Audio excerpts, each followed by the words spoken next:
আমাকে বলল তার অফিসে যাচ্ছি। কিন্তু আমি পরে ড্রাইভারের কাছে জেনেছি সে তার বাসায় গিয়েছিল। সেই সময় তার ওয়াইফ ছিল লন্ডনে। এবং বিকাল ৫ টার সময় হেলাল ভাইকে সালাউদ্দিন সাহেব ফোন করে বলছে, "দানা-টানা দানা-ফানা ওইসব কাউকে করা যাবে না। আমি একজন হাই প্রোফাইল এর লোক পেয়েছি।"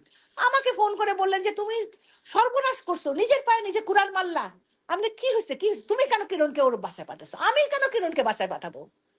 এই হলো শানে নজরুল। তারপরে যদি এখন কেউ বলে যে কাজী সালাউদ্দিন মাস্টার মাইন্ড, হাসবো না কাঁদবো আমি নিজেই বুঝে পাই না। মানুষ মিথ্যা কথা বলার একটা সীমা থাকা উচিত। এরা কোন স্তরের মানুষ? সবাই দেখেছে উনি কতখানি কি বলবো অকৃতজ্ঞ। নামটা উচ্চারণ করতে সত্যি আমার ঘৃণা লাগে। জাপানের সাথে গুণে ২৬ গোল খেলছি। জাপান ২৬ আমরা ০। প্রায় ২ মিনিট পর গোল আর কি এরকম অবস্থা। বাংলাদেশের নারী ফুটবলের শুরুর গল্প কেমন ছিল সে সময় সার্বিক পরিস্থিতি, কিংবা কিভাবে কাজী সালাউদ্দিনের মন জয় করে দেশের নারী ফুটবলের স্বৈর শাসক হয়ে উঠলেন মাহফুজা আক্তার কিরণ, এই সবকিছুই তুলে ধরেছেন সে সময় বাংলাদেশের নারী ফুটবল যাদের হাত দিয়ে শুরু হয়েছিল তাদেরই একজন, কামরুন নাহার দাদা।